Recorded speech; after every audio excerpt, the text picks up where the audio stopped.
Well, now we're a little over 9 months, in the middle of April, we're a little over 9 months in this budget year. Not only is sales tax not growing at 2.2%, it's shrinking by 6%, an 8% gap.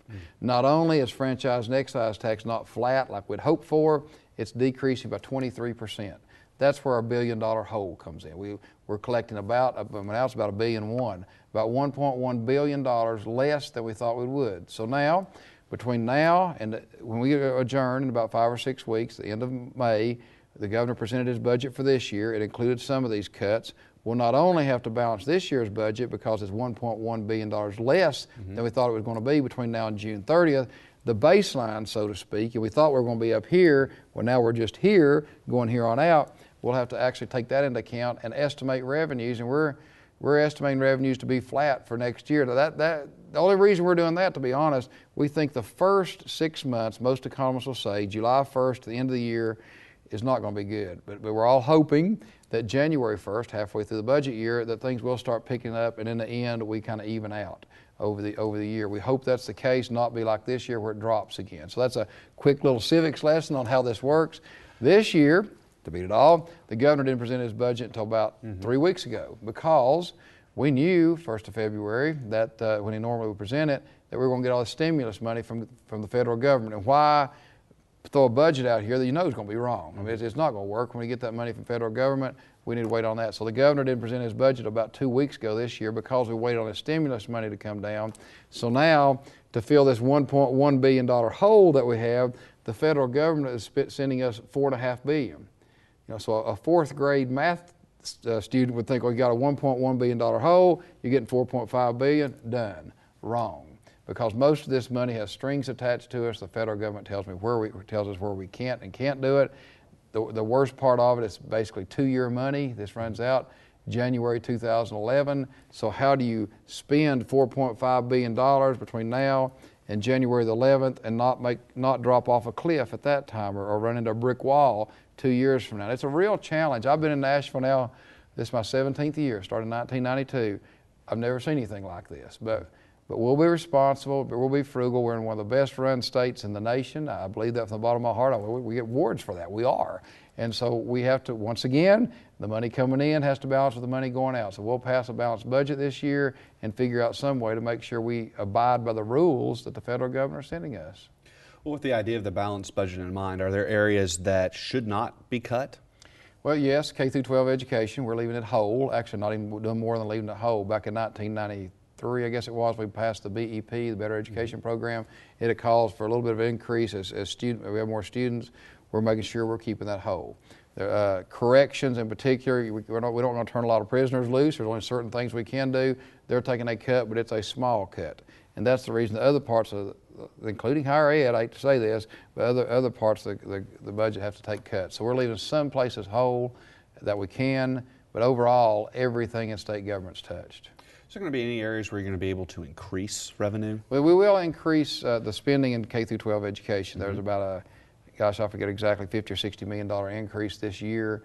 Now, the great scheme of things, that's not a lot. We want to make sure that we kept our commitment to K through 12 education, number one, because it's the right thing to do, and number two, because we're under court order basically to do that. The court order is kind of run out by now, but at the same time, if we start breaking that promise, we'll be back in court. So we're making sure we don't do that. That's when the courts get involved, nobody wins except attorneys, I guess.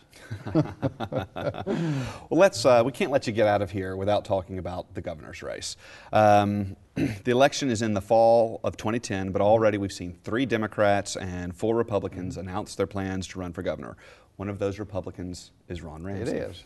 How is your campaign going so Great. far? Couldn't be better. I'm serious. I love campaigning, first of all. And you know, I go to Republicans have what called Lincoln Day dinners. There are 95 counties in the state of Tennessee, and probably 80 of those counties have Lincoln Day dinners. I'm traveling that circuit right now. It starts about the first of the year, runs through the end of May. I'll have 3 this week and go to those group things like that. I'm going to other events. You know, on April 15th, we had the tea parties here, and I went to a couple of those, very good events on those. So I'm making that circuit right there. I'm at a distinct disadvantage in the fact that the law that we passed back in 1996 keeps someone in the legislature who's running from higher office from raising money.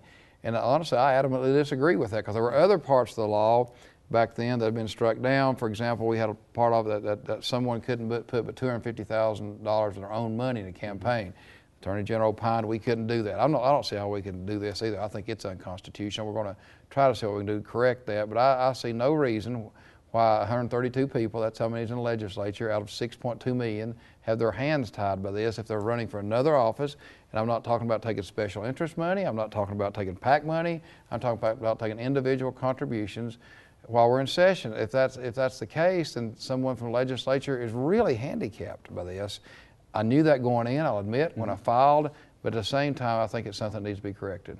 Well, which do you think is more important then as you're running for governor? Is it the money or the name recognition? Well, they go hand in hand. I mean, right now, to begin with, I start with the highest name recognition in the state, being lieutenant governor and being Speaker of the Senate, and having been traveling that Lincoln Day circuit literally from Mountain City to Memphis over the last 5 or 6 years. So you have that name recognition, but let me assure you, next year at this time, in May, June, and July, money will buy you name recognition. That if you get on television, and the power of television today is tremendous, so you need that you need a good combination of grassroots support, people out there that are willing to knock on the doors and put up the yard signs and make those phone calls for you, but you never ever can underestimate the power of money. That one commercial on a 6 o'clock news reaches about 75,000 people statewide. I mean, how do you do that knocking on doors? You know what I'm saying? So you have to have both. So I don't know whether one's more important than the other. I think I lead in a grassroots organization. I think I lead in name recognition. I have an opponent who can self-finance his campaign, so he'll lead in the money, but I'll just have to have a level that I need to get my message out, and I think I can do that. Have you found the campaigning difficult so far as strategy or raising campaign staff? No, the staff's been great. We're working hard on that.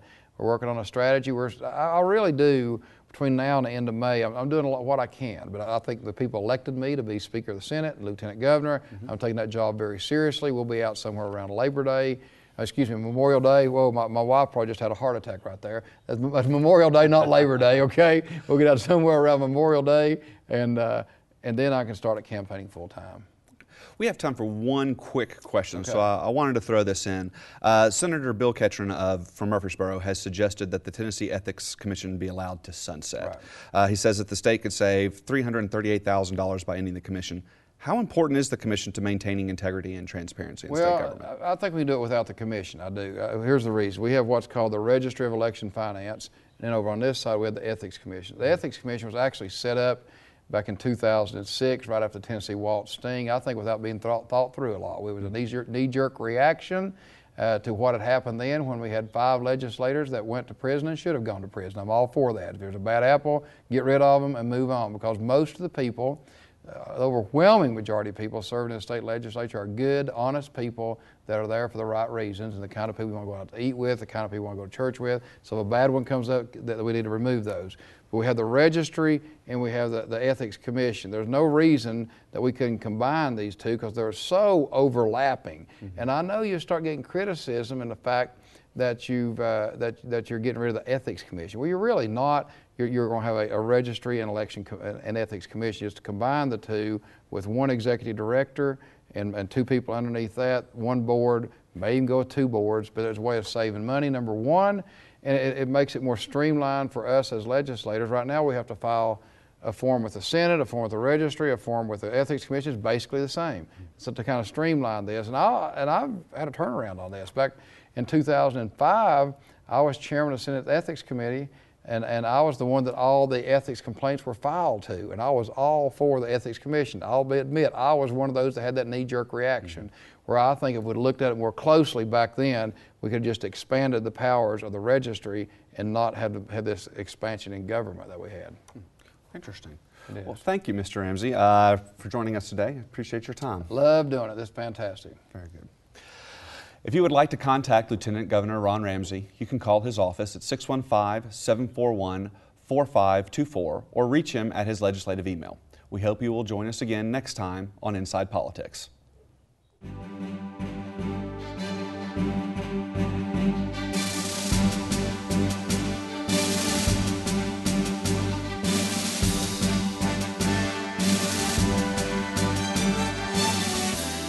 For more information about the guest on this show, please visit our website at ballstate.com. www.edu/insidepolitics.